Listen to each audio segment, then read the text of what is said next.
सारे भाइयों ने भाई मेरी राम राम। मैं जगदीप शर्मा स्टेप अप जय सर यूट्यूब चैनल पर आपका स्वागत करता हूं। भाई इस टाइम आपा हाँ पंचकुला और हमारे साथ हैं विकास दास जी महाराज। महाराज जी नमस्कार, प्रणाम, जय जय हिंद। श्री राम, जय श्री राम। महाराज जी आप हर बार अमावस्या और पूर्णमासी को सत्संग किया करते, जो कष्ट निवारण कार्यक्रम है वो किया करते।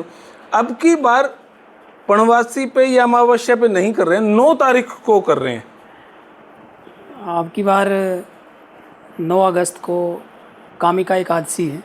जी इसके कई कारण हैं, जैसे 11 तारीख की अभी शिवरात्रि भी है, जी 12 की अमावस्या है, जी और आज पूरे देश भर में आप देख ही रहे हैं कावड़िए चल रहे हैं, व्यवस्थाएं आने जाने की। और कई लाखों करोड़ों। हाँ, जी 11 की फिर शिवरात्रि होने के कारण 12 की अमावस्या पे लोग नहीं पहुंच पाएंगे, तो लोगों का कहना भी था, तो इसलिए हमने 9 तारीख को कामिका एकादशी जो है उस पर अब की बार दरबार रखा है 9 तारीख का।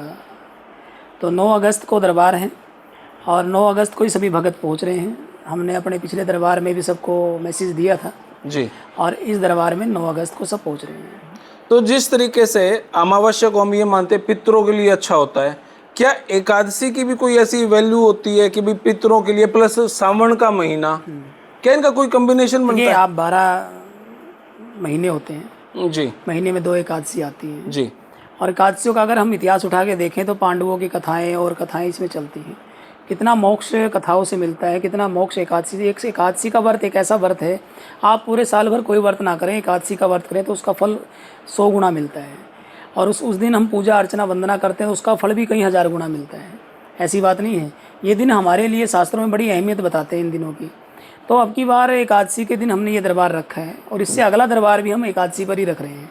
जो लोग अब की बार आएंगे 9 तारीख को, उनके लिए कोई विशेष सर जी घर से क्या लेके आए, कोई ऐसी चीज?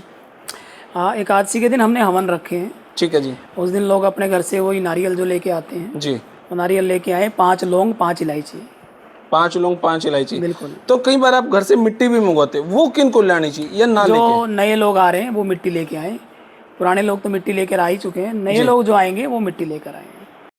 भाई लीवर की दवाई है, जो आंत, लीवर और अमाशय खातिर सबसे अमृत है।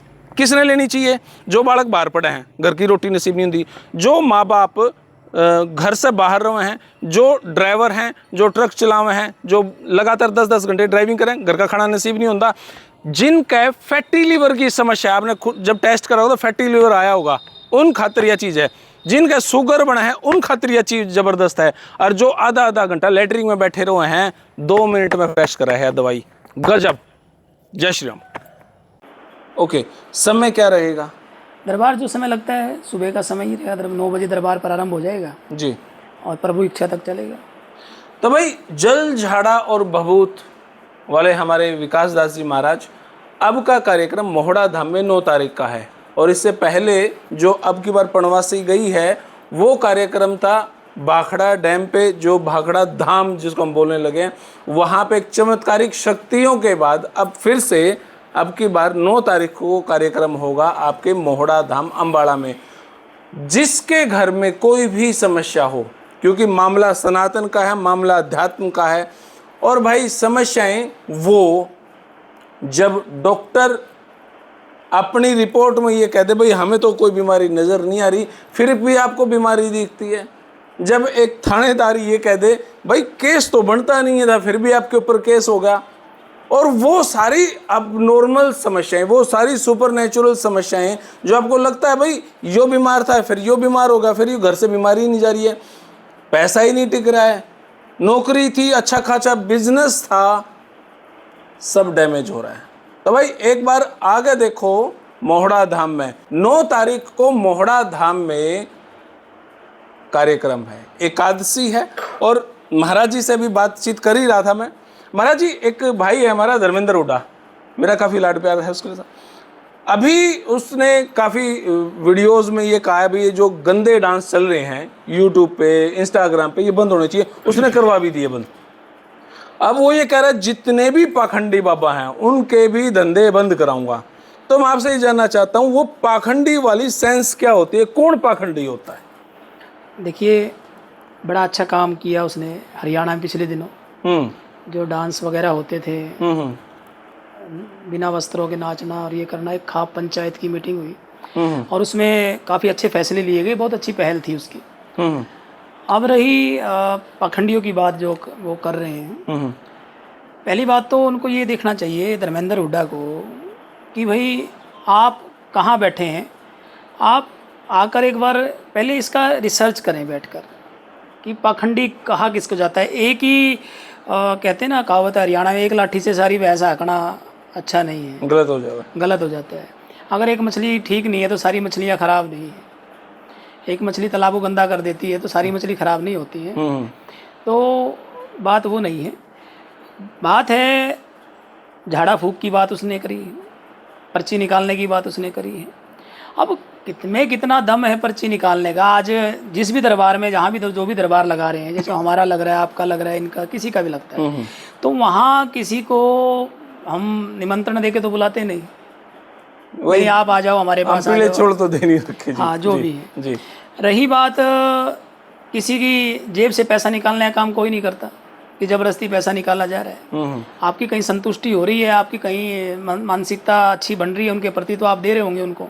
ठीक है, बात है। वो चीज़ नहीं है मेरे हिसाब से। इन शब्दों का उच्चारण गलत है, शब्दों का बोलना थोड़ा सा प्रभाषित है, तो वो शब्द ऐसे ना बोलकर उनको ये बोलना चाहिए था जो मनीषा हत्याकांड के बारे में उन्होंने बोला कि भाई अगर बाबा जी सही पर्चा निकालते हैं तो मनीषा का निकाल के दिखाएं तो हम भी मान लेंगे उनको।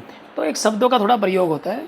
उन्होंने वो वहाँ बैठकर वो किस कंडीशन में कहाँ गए हैं, किस स्थान पर बैठे हैं, हम नहीं जानते और ना ही मैंने वो सुना है, लेकिन मैंने आप जैसे उसे सुना है कि भाई ऐसा इंटरव्यू आया है जी। बाकी उन्होंने अच्छे काम किए हैं धर्मेंद्र हुड्डा ने, ऐसी बात नहीं है। तो जो ये पाखंडी होते हैं, ये कौन होते हैं, किन को मान के चले? अब बेटा पाखंडी तो पता नहीं किस किस रूप में बैठे हैं, अब पाखंडियों का थोड़ी बता सकते हैं। जो मेरी नज़र में जब तक जिन जिन का नाम उन्होंने लिया वो तो पाखंडी नहीं है। दिनेश पुरी है, नहीं, वो पाखंडी थोड़ी है, वो तो अच्छे काम कर रहे हैं, आज अच्छे बालाजी का धाम लगा रहे हैं, अच्छी दुनिया वहाँ ठीक होके जा रही है, कोई गलत बात तो है नहीं। अच्छा, अब मैंने देखो आपका इंटरव्यू किया, दिनेश पुरी महाराज का मैंने इंटरव्यू किया, मैंने दिनोद वाले कंवरपाल जी महाराज जी का इंटरव्यू किया, उनके बारे में आपकी क्या स्थिति है? कंवरपाल जी वो सारे एक अच्छी परमात्मा का नाम ले रहे हैं और परमात्मा कहीं ना कहीं परमात्मा के रास्ते में लोगों को लगा रहे हैं। ये तो नहीं परमात्मा के रास्ते से तो नहीं हटा रहे ना, परमात्मा के रास्ते में लगा रहे हैं, हमारे भटके हुए लोगों को कहीं ना कहीं जोड़ रहे हैं। ठीक बात है। एक तो होता है तोड़ना, एक होता है जोड़ना, वो जोड़ रहे हैं। और जो व्यक्ति सनातन के साथ, संस्कृति के साथ, भगवान के साथ किसी को जोड़ रहा है, मैं उसको गलत नहीं कह सकता। रामपाल जी महाराज के बारे में आपका क्या कहना है? रामपाल जी को छोड़ो और आगे बात करो। तो भाई फिलहाल ये वीडियो इतनी है। आप अपनी राय, अपनी प्रतिक्रिया कमेंट बॉक्स में जरूर दें। तब तक के लिए धन्यवाद। जय हिंद, भारत माता की जय। Thank you.